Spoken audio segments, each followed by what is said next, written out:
Father De Smet carried Sitting Bull's words back to grandfather, which was the Sioux name for the white man's government in Washington, D.C.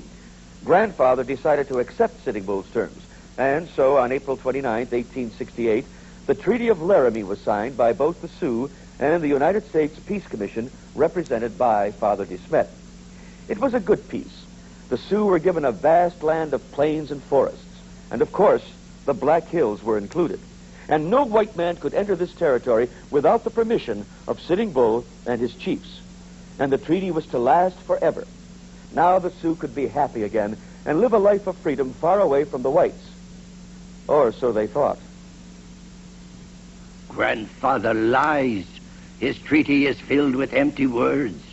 He sends his white eyes into the treaty land without permission to plan for railroad tracks.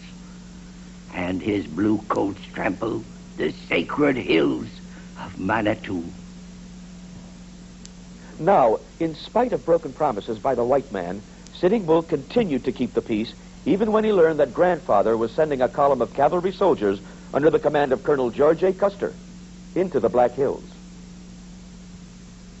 Captain, I am now at liberty to reveal my orders. We are moving out in the morning for the Black Hills. The Black Hills, Colonel? That's what I said, Captain. Those hills are sacred to the Sioux. They're just plain hills to me. But, sir, according to the Treaty of Laramie, we are not to set I foot am giving upon... the orders here, Captain. Yes, sir. Now we have two major missions to accomplish. First, to select a site for a military post in the Black Hills, and second, to search for gold. You and Sergeant Ferguson will ride out today to Sitting Bull's camp and tell him that we'll only be looking around. Do you understand? Sightseeing, you might say. Yes, sir, but... But what, Captain? I don't believe Sitting Bull will believe us. I have a job to do, Captain, and nobody out there is going to stop me from doing it. Least of all, an Indian. Well, the word quickly spread that the Custer expedition had found lots of gold in the Black Hills. Soon, hundreds of white prospectors rushed into the hills to find quick fortunes, paying no attention to the Laramie Peace Treaty.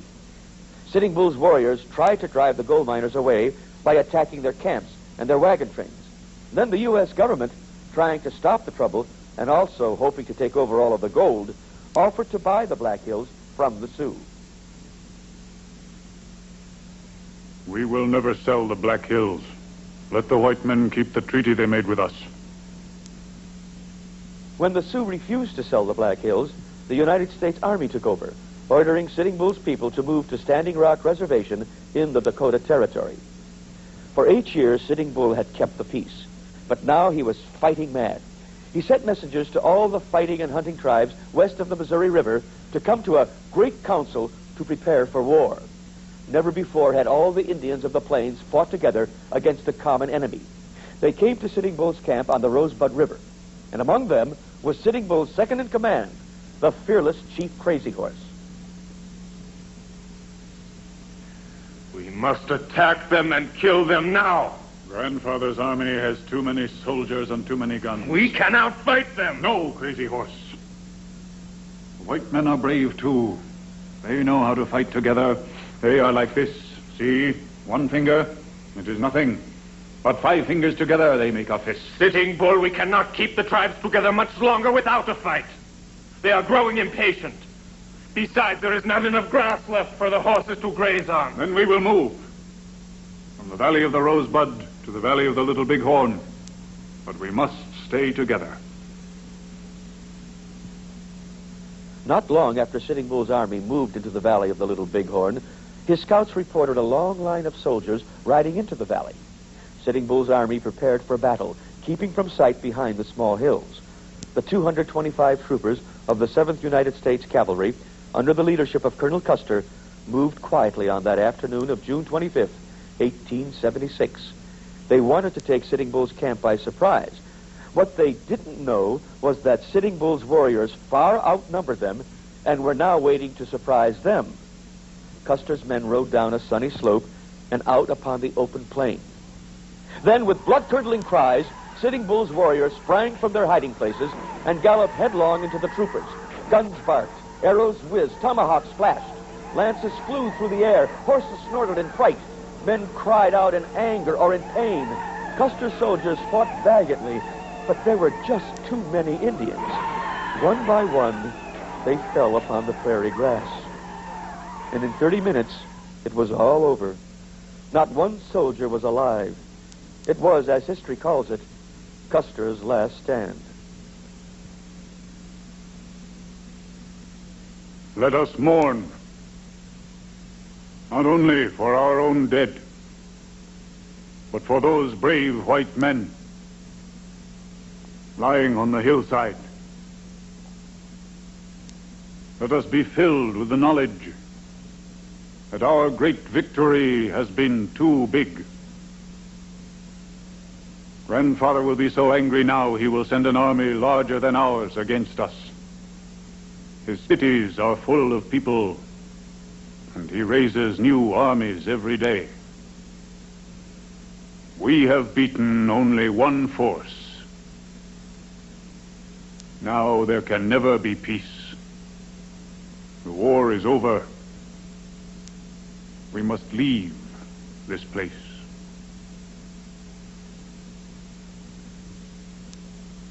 And so, Sitting Bull led his people north to Canada. But after 5 years, he and his followers were forced to return to the United States, where he surrendered to Army officers at Fort Buford in the Dakotas. Let it be recorded that I was the last of my people to lay down my gun. In 1885, Sitting Bull joined Colonel William F. Cody, better known as Buffalo Bill, as a performer in his Wild West show. At first he was booed and jeered, since most whites looked upon him as the killer of Custer. But as time passed, they began to see him as the symbol of a defeated enemy who had fought bravely. In 1887, Colonel Cody took his show to England, but Sitting Bull refused to go along, choosing instead to return to the Standing Rock Reservation to continue his job as the leader of his people. Now, it was just about that time that new hope came to the despairing Indians in the form of a new religion called the Ghost Dance. A Paiute Indian named Wovoka preached that the people must sing certain sacred songs and perform a special dance. Now, if this were done over and over, the slain warriors would rise from the dead, the white man would leave the Indian country, and the buffalo would come back.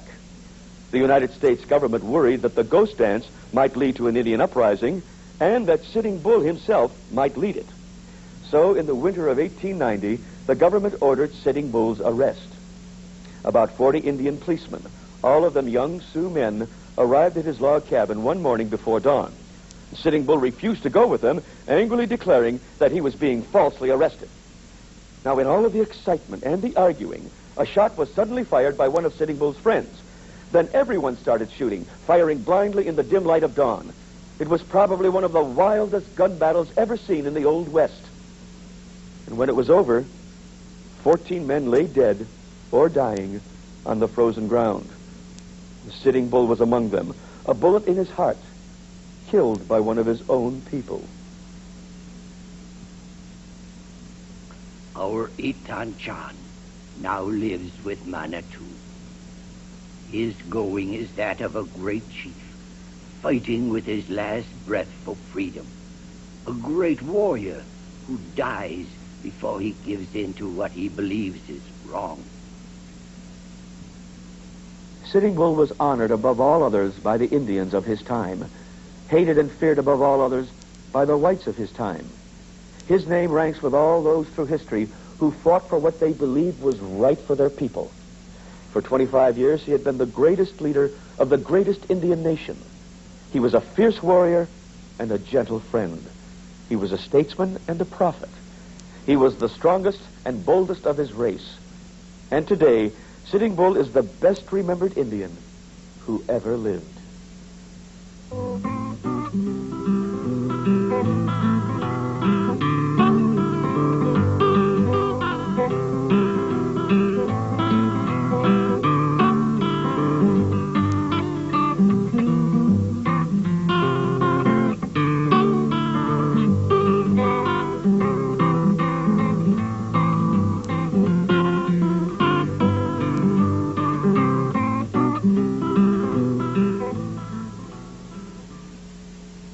The preceding program was made possible by a grant from the Ohio Department of Education.